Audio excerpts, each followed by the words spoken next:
ചെക്ക ഈ പെണ്ണ് കാണാൻ വന്ന പോലെ നാണം കൊടുക്കണം നോക്ക്. അതൊന്നുമില്ല മോളെ, അവന്റെ എന്തോ ഒരു ആവശ്യത്തിന് മോളുടെ കുറച്ച് സ്വർണം പണയം വെക്കാൻ വേണത്രേ. അതങ്ങോട്ട് എടുത്തു കൊടുക്കവന്. സ്വർണോ? എന്തിനാ? ഏ അത് അത് ഓ, ഇനി തപ്പിക്കളിച്ച് അരമണിക്കൂറാക്കണ്ട. അതൊന്നുമില്ല മോളെ, ഇവന്റെ മൂത്ത പെങ്ങളില്ലേ അഞ്ചു, അവളുടെ വീടിന്റെ വാർപ്പ ഈ വരുന്ന തിങ്കളാഴ്ചയെ. അപ്പൊ ആങ്ങളെ ആയവൻ എന്തെങ്കിലുമൊക്കെ സഹായിക്കണ്ടേ. അപ്പൊ ഒരു 2 ലക്ഷം കൊടുക്കാന്ന് വിചാരിക്കണ്. ഈ ചെക്കൻ്റെ എവിടെ നിന്നാ ഉള്ളത്? ഇപ്പൊ കല്യാണമൊക്കെ കഴിഞ്ഞിട്ടേ ആകെ കാലിയായി കിടക്കുക. അത് മാത്രല്ല 5 ലക്ഷം വേറെ ഒരു കടമുണ്ട്.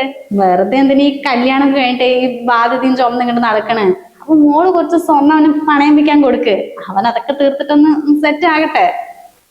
5ഉം 2ഉം 7 ലക്ഷത്തിന്റെ സ്വർണ്ണോ? അത്രയൊന്നും എൻ്റെ അടുത്തില്ല. ഈ കുട്ടിന്റെ ഒരു കാര്യം, നീ കല്യാണത്തിനെ കയ്യും കാലും നിറച്ചങ്ങോട്ട് ഇട്ടിട്ട് വന്നില്ലേ, അത് കണ്ടാൽ തന്നെ അറിയാം 10-40 പവൻ എന്തായാലും ഉണ്ടാകും. ഞാൻ ഒരു പെണ്ണല്ലേ, അതെന്നെ ഒരു 10-12 അങ്ങോട്ട് എടുത്തു കൊടുക്ക്. അവനെന്തോ ചെയ്യട്ടെ. ഇല്ലാത്ത സ്വർണം ഞാൻ അവിടെ എടുത്തു തരണമേ. എന്റെ മോളെ, സ്വർണത്തിനൊക്കെ ഇപ്പൊ എന്ത് വിലയാന്നറിയോ? നീ ഇട്ടിട്ട് വന്നിട്ട് 1/3 മതി അവന്റെ ഈ ബാധ്യതയൊക്കെ തീർക്കാൻ. അതങ്ങോട്ട് എടുത്തു കൊടുക്ക്. അത് കണ്ടിട്ടാണോ ഈ പണയം വെക്കാനൊക്കെ വേണം പറഞ്ഞത്? പിന്നെ അല്ലാണ്ട് ഇത്രയും സ്വർണം വീട്ടിൽ വെക്കുക പറഞ്ഞാ അത് അത്ര സേഫ് ആണോ? സ്വർണത്തിനൊക്കെ ഇപ്പൊ എന്താ വില എന്നറിയോ? കള്ളന്മാര് വന്നാലേ അമ്മ അതൊക്കെ ആലോചിച്ചിട്ടും രണ്ടാഴ്ച മര്യാദക്ക് ഉറങ്ങിയിട്ട് പോലും ഇല്ല. അമ്മ എന്തീ പറയുന്നത്?